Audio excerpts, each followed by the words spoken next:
You're very passive aggressive in the way you come off. Well, I'm sorry, I'm a victim of Harris County. That may be well. And so are my children screaming. I'm trying to tell you, sometimes if you tuck your tail, you may get a lot more in life.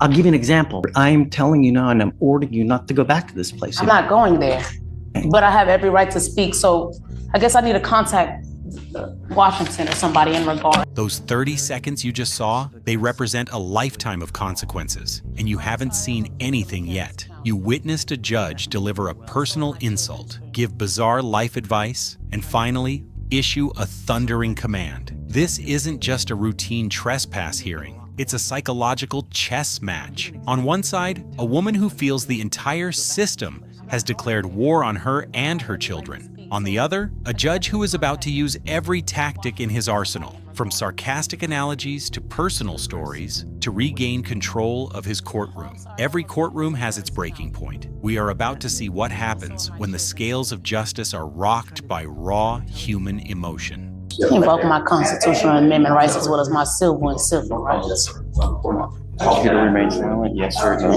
sir. Okay. Is there a problem? I honestly feel threatened by this courtroom. And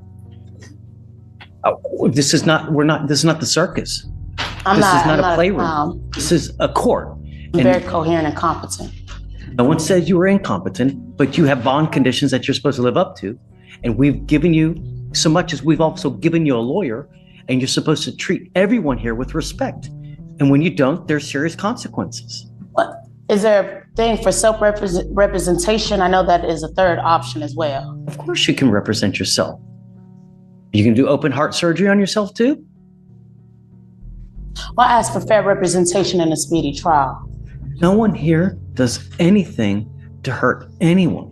The only thing that we're concerned about here is public safety and that everybody gets treated fairly and with respect. Well, that includes life and safety against Harris County. I don't know what to tell you about there, but you need to take that with whoever you feel threatened by. But here, Harris County. Here, we need to protect everybody in Harris County. Me and my children. We've given you a lawyer. I want you to treat him with respect. And I want you to treat our clerks with respect, our bailiffs, and us. I'm not asking for much. The only condition I put on you now is to not go back to the location where you were allegedly trespassed from. They don't want you there. So that's why I'm telling you, now don't go back.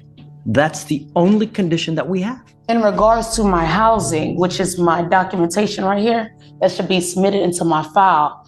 My stuff is supposed to be terminated on the 30th of this month, which I had probable cause to actually go and speak with Gary Baxter in regards to my housing contract. I also emailed informal hearing before November the 1st and haven't got a response back. So I had every reason to be at Houston Housing Authority. You may have had a right to be there, but at some point, they're well within their right to say, look, we don't want you here anymore. You are creating a disturbance, so we would like you to leave. Wait, stop. Rewind that. Did you catch the fundamental disconnect? The judge is trying to solve a single simple problem, a no-contact order for one specific building. But listen closely to what the defendant is actually saying. She's not arguing about a trespass charge. She's fighting a war against what she calls Harris County. When the judge makes that sharp, open-heart surgery comment, it's not just a clever line. It's a strategic attempt to dismantle her confidence and force her to rely on the court-appointed lawyer he can control. But she refuses to be managed. This isn't defiance for the sake of it. It's the desperate act of someone who believes following the rules has already failed her. The judge has tried logic. Now he's about to try something far more personal. Can y'all subpoena the cameras? You can do whatever you want. You're going from here to here to here to here to here. Listen to what I'm saying and focus on this in the now. Don't start thinking of something in the future or something because you're not listening to what's happening now. You may have had a right to be there, but at some point you lost that because of the way you may have treated everyone, and then they didn't want you there anymore. I'd like to file a hate crime against Harris County, the city of Houston. Okay. You hear what I just said? Hmm? What did I just say? Oh, I can't go back to 2640 Fountain View Drive in regards to it being my property, but have an actual, I believe so. It's the Houston Housing. yeah, the Houston Housing Authority have an actual reasons to That's be there. not to say you may send them an email. You could send them a fax. I don't know if that would include calling. As far as trespassing is concerned, I can look into it, Judge. I'm not sure. Yeah, I was wrongfully they can evicted. have an issue if she calls over there. That I don't know. Wrongfully The notice here terminated. that is kind of the subject of this incident does give her multiple options: email, mail, fax, phone, and she did send those emails. She was, I don't know now with them telling her they don't want her back. How does that play if into? they haven't asked for a no contact order and there's no specific person, I would say Exactly. because she No response back from my she still emails. has not been. She lives in, she has housing assistance through the Houston Housing Authority, Judge, and it says her assistance will be terminated on the 30th. So I mean, this is where she lives of this month. So she's still got a couple more days to try to resolve whether she gets to continue, having housing assistance. The only other thing, it's what's your last name again? Simmons-Irvin, ERVIN.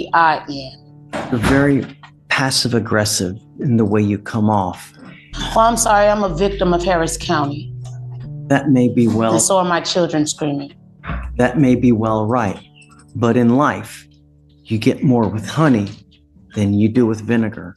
And when you go to these people and you act in such a manner that they think you may be threatening them, you're not going to get far. It's Listen, retaliation. are you listening to what I'm saying? I'm trying to tell you, sometimes if you tuck your tail, you may get a lot more in life. I'll give you an example. I got pulled over months ago. I know I was in the right, but the officer came up and he goes, "Why did you stop? Why didn't you stop at that stop sign?" I know I stopped, may have been for a second or two. I told the officer, "Listen, Simmons," I told the officer, "Look, I'm sorry. It was an accident. I'm an idiot." He let me go. If I would have said to him, you a-hole, you're wrong. I didn't stop. I did what I was supposed to do." What do you think he would have done? He would have probably given me 5 tickets. But because I said, I'm sorry, I'm an idiot.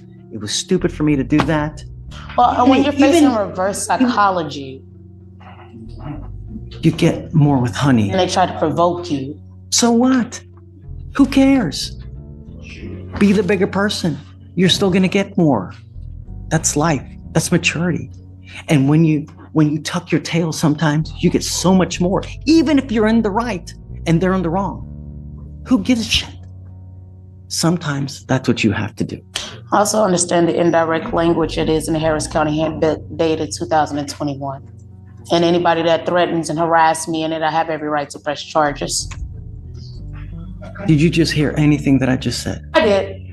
I understand. I won't be there, but I know that I had every right to be. So if I'm forced out on the You streets, don't have every right to it'll be be. because of the government. Don't have every. I am telling you now, and I'm ordering you not to go back to this place. I'm not going there, but I have every right to speak. This is the moment from the preview, but the context is everything. The judge's patience has officially run out, and he switches tactics from legal authority to life coach. Notice his word choice? Tuck your tail. You get more with honey than you do with vinegar. He's no longer speaking as a judge, he's speaking as a father, a boss, a disappointed elder. This is a calculated psychological maneuver to reframe her as immature, but what he sees as helpful advice, she sees as a profound insult. She just claimed she's a victim of the county, and his response is to tell a story about sweet-talking his way out of a traffic ticket. That single story is the spark that ignites the explosion. He tried reason, he tried condescension, and now with his authority completely challenged, all he has left is rage. So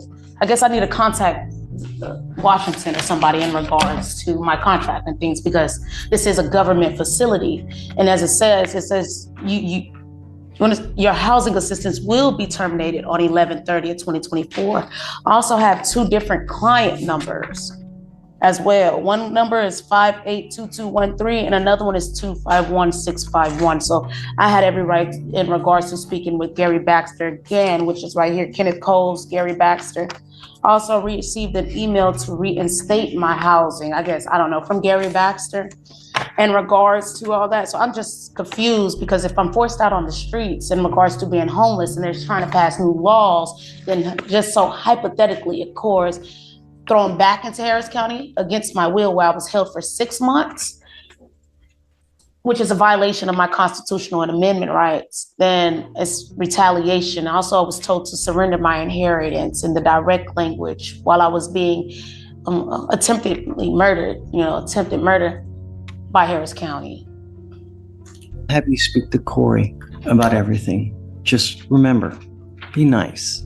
You get a lot more when you're nice than when you start raising your voice and yelling. I am a traumatized victim. So if y'all could please work with me in regards to that, because I am a victim of Harris County. I do have a VAWA, a Violence Against Women's Act. It is still in the residence portal and everything.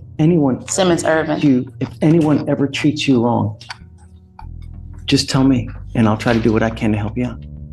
In any way, any shape, form, fashion, whatever you know, I'll help you as much as I can. All you got to say is the word. Also facing my children being, the child explicit cases. Okay. So, Let's just focus on just signing your bond So condition. I'm going to have you sign the conditions. We'll have you stay with Corey. Just be nice.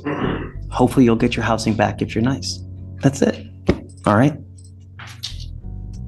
What we just witnessed was more than a legal proceeding, it was a complete breakdown of communication. The judge operated on the belief that if the defendant would just be nicer, more compliant, her problems would be solved. He offered a simple solution: be nice and you'll get your housing back. But for the defendant, this wasn't about being nice, it was about being heard. She came into the courtroom armed with document numbers, names, and a deep-seated belief that she was the victim of a systemic conspiracy. The judge's final order not to return to the housing authority was a legal victory for the court, but the human cost is immense. She leaves with the same fear she entered with, her trust in the system completely shattered. Here's the question that will haunt you. Was the judge's tuck-your-tail advice a moment of genuine wisdom or a profound misreading of a traumatized person's reality? Put yourself in her shoes, what would you do?